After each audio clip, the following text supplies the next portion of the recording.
তৰমুজৰ খেতিৰে চৰ্চাত জামুগুৰিঘাটৰ এগৰাকী কৃষক।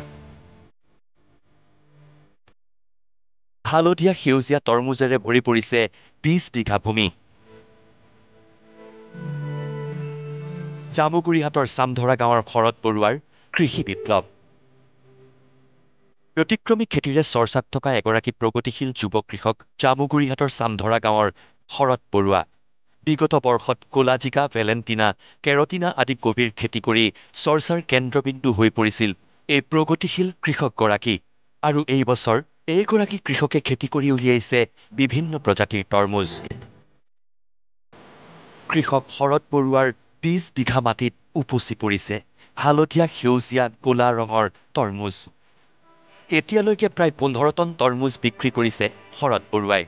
ধৰক মই সদায় অলপ ব্যতিক্ৰমী কৃষি কৰি ভাল পাওঁ। ২ বছৰৰ আগতে কৰিছিলোঁ ধৰক ভেলেণ্টিনা, কেৰটিনা, তাৰপিছত মই ক'লা জিকা কৰিছিলোঁ। আৰু এইবাৰো মই তৰমুজ খেতিটোত বিশেষ লাভৰ মুখ দেখিছোঁ। আপোনাৰ ইয়াৰ ৰেট বেছি আৰু উৎপাদনো বেছি।